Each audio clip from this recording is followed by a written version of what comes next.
Thank you, Rebecca. I'm going to repeat again because there's a point that is really important for me, and I'm sorry if I sound boring to you, but the fact that we've got someone, we got lucky enough to have someone there run testing our structure was invaluable, was really invaluable. Because all these things that she saw when she was over there, like the difficulties of getting certain materials, just as simple as the diameter for the bamboo poles, etc. This is something that you would never. Now with hindsight, it's like, oh, well, of course, yeah, that was easy. We should have thought of that. But the real truth is that only with feedback like this, that's the only way of moving forward. And this is what we tried and we would try to do. So, as I say, as Rebecca just said, one of the issues was the fact that bamboo was not necessarily 3 inches in diameter, which was the original specification for our calculations, etc. So we did a little bit of the next stage. Obviously, was to look at multiple arrangements, layout, especially for the what we would call pillars, and looking at different dispositions, you know, and 4, 3, 4, and a square layout or slanted, etc. And we looked a little bit into the stress analysis of that. The other point that that she mentioned was definitely the brackets. You know, the need of, for example, we had said that cable ties of steel ribbons were enough, but you know, the locals could not find it over there. So that was something that we had to standardize a bit better. And definitely the modular structure was a very interesting point, which is the fact that you might start with a single hexagonal hut. But obviously, there has a lot of health and safety issues there, because a family might use it for everything, you know, for the kitchen, for their bedroom, for the as a living room. But the intention is that afterwards, you know, whenever they can afford, or whenever they've got the possibilities, they can attach more wee hats, and in order to create a modular structure. So that was another thing that we looked at, how the hexagonal initial units could be assembled in order to suit their needs. You know, they might want this for as a residential dwelling, or they might want this as a livestock shelter, or as a shop, even a shop, right? I mean, there are people who do have the need of having a little shed there, so they can sell their products. So that modularity was another thing that we looked at. And definitely the major breakthrough was the thing about the connections. These 8 different types of connections for a single hut, it was just too much.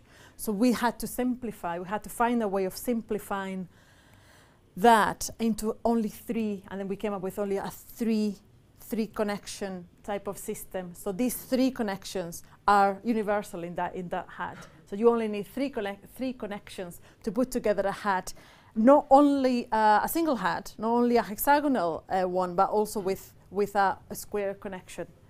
With a square little hut to create the modular structure. So bringing it down to 3, we are hoping that also, if people like big and ashram children can pre-manufacture, prefabricate them, that will hopefully ease their life, make their life much easier. And these are tests done at Harry Watt, a uni, and this is building this is a hut, a scale 1 to 2.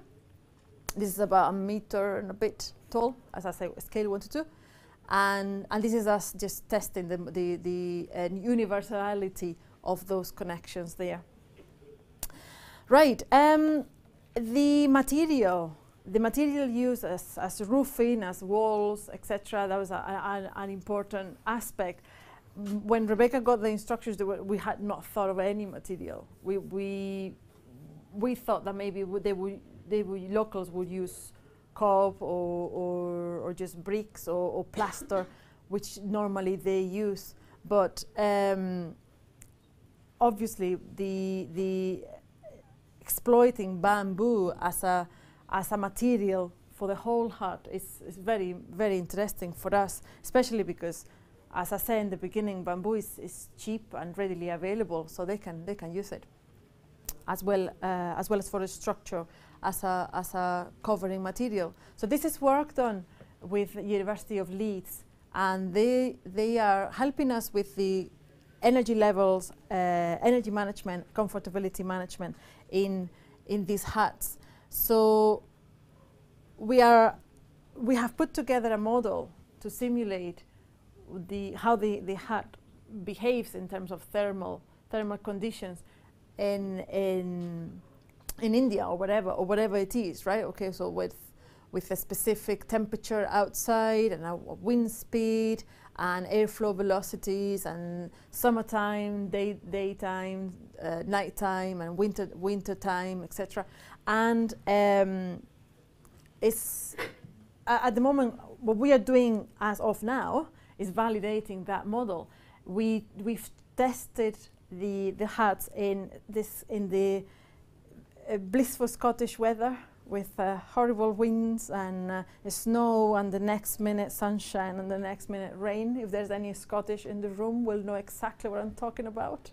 I can see some smiles at the back, so probably they've spent some queuing time at the festival in Edinburgh suffering the horrible Scottish weather.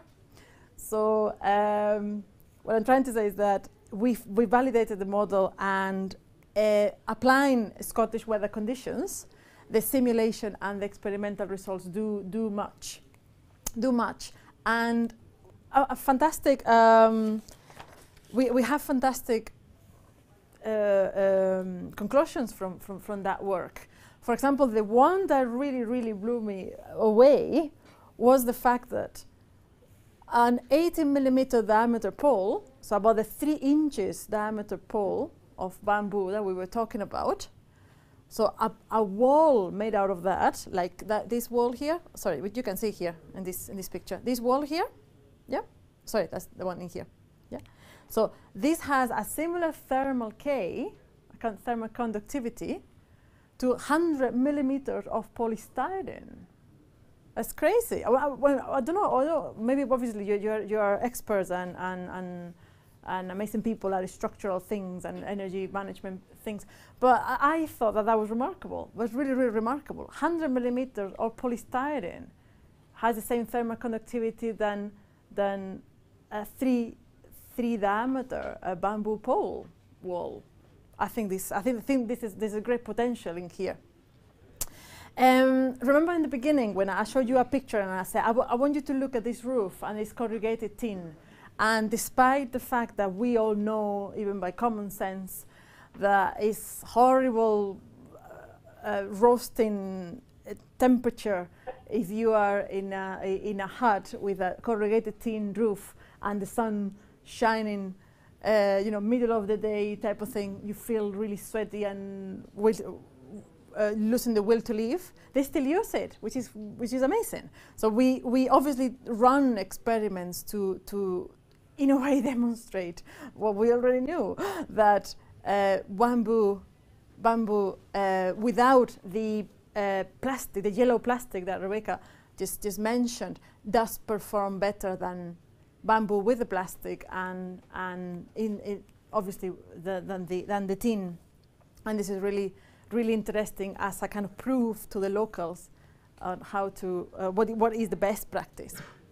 And temperature regulation is also quite interesting when you use bamboo. For example, on a summer day, our simulations on summer days, with an ambient temperature of 45 Celsius, the temperature inside of the hut is about 35 degrees, which is probably a bit too hot if you are used to British weather. But 10 degree difference is quite quite large. So obviously, if you put here some radiation of some sort, if you do help a little bit the inside temperature, that's quite livable, I would say. In a summer night, 25 degrees outside, about 32 inside. Again, a bit too hot, so some extra measurements, extra ventilation will have to be put there. But however, on winter days, for the day, 15 outside, 30 inside, and winter night, 5 outside, 29 inside, which is quite comfortable, I would say. More than that. So this is what we're doing at the moment, working on temperature regulation and comfort and comfortability.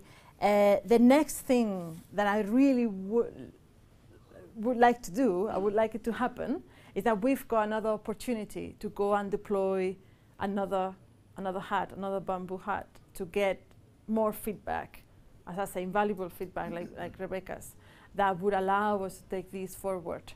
And obviously to gather information on communities' feelings towards usability, aesthetics, etc. Because as I say, this is something very important for them, what it looks like and whether it looks like a rich house or not. We would also like to dry run the instructions, whether people without any skills or any building background are capable of erecting these huts on their own without external input, and of course cost scalability is an important issue, because some families might afford £100 huts, some other families will struggle with paying or affording £20 hut, and this is definitely something that we would like to look into in order to make it really in order to create from this a real practical, a workable, useful solution for them, because at the end of the day all this work has no meaning or defeats itself, it defeats its own purpose if the locals are not going to use it, if they're not going to buy into this. And I will be very happy to get your questions, your comments, your suggestions, etc. on this project. And once again, I really thank you very much for coming today, for giving up your lunch hour to listen to this project. So thanks very much.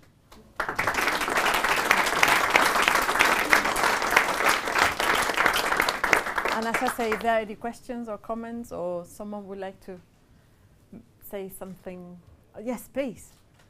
I've been looking at the use of bamboo for 1- and 2-story huts in Africa, in a particular country. There are lots of social problems with using it, as well as technical problems. The one thing that comes to mind, which you haven't mentioned, is the knock-on consequence of decay. Right. Right. Both the insects, termites, the molds, the slimes, the fungi, right, all have a consequence on health, right, and storage of food. right. So as well as the direct impacts, there are also knock-on consequences. Right, that's very interesting. Yeah, that's right. Yeah, and the food storage. Can you tell us a bit more about that? Poor people store grain for agriculture or flour or maize in bags. Right. So in bags, those are easily attacked by insects and molds and slimes. Right. And what do you think the solution is, or what was the aspect that we could start thinking? Right. What are you using instead? We are using soil, and we're using timber. Timber. If timber is available, that's a good thing. Not in every place timber is an issue. People prefer to spend more money for better durability, better health, better status, and all those things. Yes, the cultural thing. To have something which is of low durability. And then that raises a question. Some of your tests look like they're all done on new timber, on new bamboo. Yeah. Have you looked at some of the parameters of the